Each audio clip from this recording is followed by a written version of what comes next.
डूबते को तिनके का सहारा। यह कहानी है एक बिजनेसमैन की, जिसके बिजनेस में बहुत नुकसान हो चुका था। उसके ऊपर बहुत बड़ा कर्ज आ चुका था और लेनदार उसके आगे पीछे घूमने लगे। अब वह उनसे पीछा छुड़ाने के लिए एक जगह से दूसरी जगह पर भागने लगा और एक अनजान शहर में जा पहुंचा और वहां जाकर एक पार्क में एक बेंच पर बैठ गया। अब वह सोच विचार करने लगा और आत्महत्या के विचार भी दिमाग में आ रहे थे। अब वह वहां बैठे बैठे जोर जोर से रोने लगा। तभी उसकी रोने की आवाज़ सुनकर एक व्यक्ति उसके पास आया और पूछने लगा, क्या हुआ, तुम रो क्यों रहे हो। तभी उसने अपनी सारी बात उसे बताई। अब वह व्यक्ति बोला कि देखो, तुम मुझे नहीं जानते, मैं आपको नहीं जानता, लेकिन मैं बता दूं, मैं इस शहर का सबसे बड़ा अमीर आदमी हूं। और वह अपनी जेब से चेक बुक निकाल कर और एक चेक पर साइन करके उसे दे देता है और कहता है, ये लो, इसमें तुम जितना चाहो उतना अमाउंट भर लो, लेकिन मुझसे एक वादा करो, इस चेक को इस्तेमाल करने से पहले तुम एक आखिरी कोशिश जरूर करोगे। जब तुम्हें ऐसा लगे कि अब कुछ नहीं हो सकता, उस वक्त तुम्हें इस चेक को इस्तेमाल करना है।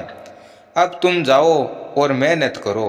अब ये बोला, अगर मैं आपको पैसे लौटाने आऊँ, आपको धन्यवाद कहने आऊँ, तो आप कहाँ मिलोगे। तभी ये व्यक्ति बोला, मैं यहीं मिलूँगा।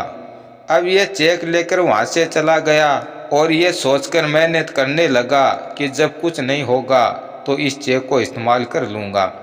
और धीरे धीरे एक साल बीत गया और एक साल में ये फिर से मेहनत करके बिजनेसमैन बन गया।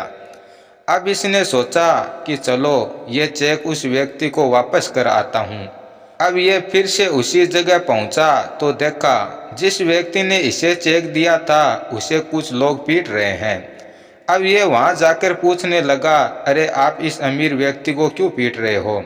तभी उन्होंने बताया कि अरे ये अमीर वमीर कुछ नहीं है, ये पागल आदमी है, इसे कहीं से एक चेक बुक मिल गई और सबको ये नकली चेक साइन करके देता है और कहता है, इसमें तुम जितने चाहो उतने पैसे भर लेना।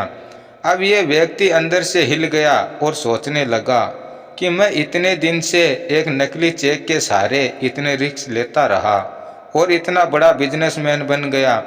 अब इसे समझ में आया कि इसे कहते हैं डूबते को तिनके का सहारा। यह चेक चाहे नकली हो, लेकिन मुझे इसने हिम्मत दे रखी थी कि अगर मैं हारा, अगर मेरे साथ कुछ भी गलत हुआ तो ये है ना मेरे पास।